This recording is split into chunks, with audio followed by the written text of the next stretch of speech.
very careful about how he's saturating it. It looks like he's got pretty good saturation across all these bases. It looks like he took most of them out of the main, getting a second Stargate there. And actually pulled those Dragoons off. And he's still got that dropship in that top left-hand corner, so he's going to need a couple cannons right there. Now moving across this left-hand side of the map, looks like finally Novella coming out to take an additional fourth base, but this is way behind the two additional bases of Xeris.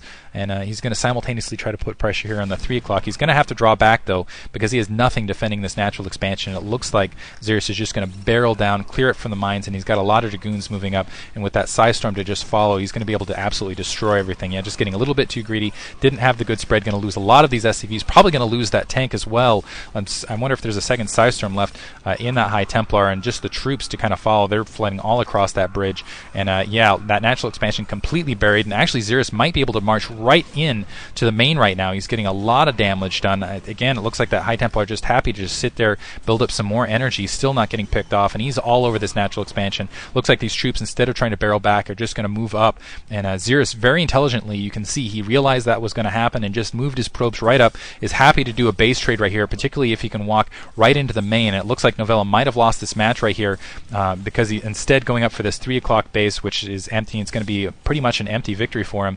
He's instead might lose his main right here. He's definitely lost all of his units to the natural expansion. Xeris needs to get into the interior and defend this kind of bridge location, though, and make sure these siege tanks have a hard time coming across. And it looks like most of his army is pretty spread out and scattered instead. He's able to breach, though, that front door, able to do a lot of damage here, not able to take out that command center like he really needs to. And it looks like these siege tanks are going to be able to move back around. They are going to be able to take out that 3 o'clock. But Xeris should have a pretty sizable follow-up army. Kind of wondering where his macro's at right at this stage to start hitting, and he needs to defend actually that upper right. Otherwise, this is going to end up being a little bit of an empty victory for Xeris, because he'll end up losing 2 bases for 1, and he will have lost his army. And I don't think he will have killed basically most of Novella's army to try to make up for it. And it looks like he is going to be able to get the probes out, actually losing a couple of his probes. Looks like 8 probes, but not able to get a lot else accomplished. And Xeris actually falling a little bit flat on his face as far as macro goes, because he doesn't have a sizable army to counter this.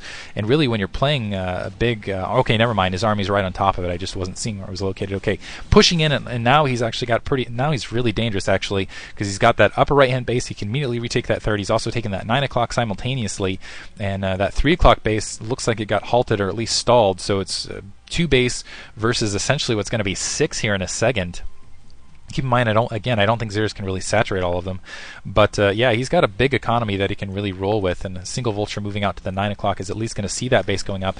But even if Novella sees that base, there's nothing he can do about it. He doesn't really have the science vessels or the tech. He has some comsat, wasting comsat right here, which he really needs to not do, because I mean, 1 comsat isn't going to, you need to press it, use it when that army's completely in. Beautiful stasis, and I think Xeris has this match from this stage out. He's got too much of an economy. He's got the tiered units to do it, able to stop that 3 o'clock, and now Novella's just going to end up getting starved out in this match, losing just attack moving some siege tanks up into cloaked units. Looks like they're going to get wiped out. He just doesn't have enough resources or enough factories to really produce an army quickly to keep up with Xeris' output. Xeris can go right back to 200 almost instantaneously in these matches right here.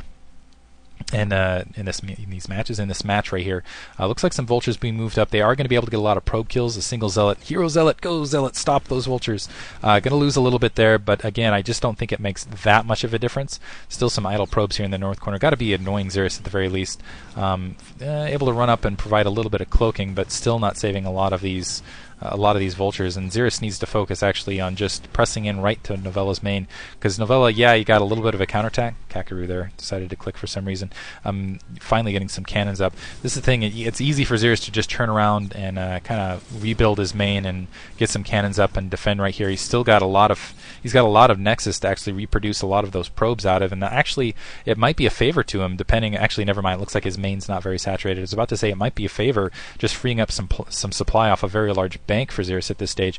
Looks like finally a science vessel without level 2 weapons, not quite there yet, should be there momentarily. Level 1 armor is up, but again, Xeris keeping right up there with the upgrades, and he's got an absolutely huge army. It looks like a vulture able to run and get a couple probe kills, not able to get much else though, and it looks like that 3 o'clock being retaken, and Xeris playing, this is his defensive style, and this is actually his problem right here, this is the moment where he should just be moving in and ending the game. He doesn't need to keep absorbing these attacks. He doesn't need to keep dealing pushing and with this harassment and shoring up his defenses. He should just go and finish it. Go with a recall. Go with something. He's got too much to be contended with, but instead he's just going to try to play it a little bit safe, and I think that's one of his weaknesses. Sometimes he can let his opponents basically get back into matches here, and only 4 siege tanks actually, and 2 more from that rear. Let's see, it's going to come down to some nice EMP, actually, to keep Xeris from completely ending this match just through a nice recall or 2. Observer checking out that 3 o'clock, just to be sure, and I'm kind of curious when this dropship is going to come back in, because keep in mind it still has some vultures, and the Dragoons have been moved out in the meantime. At the main, there's not a lot really producing, but that still might be a factor sometime in this match. 3 arbiters now in play, and it looks like she's doing some mine clearing, losing a lot of troops right there, but that science vessel should win out, and there's just not enough siege tanks though to defend that natural expansion. Defensive matrixing instead of EMPing Novella doesn't have enough to stop it. He knows it, and he GG's right there. Hope you guys enjoyed it. UCSD ties it up 1-1. Thanks for listening.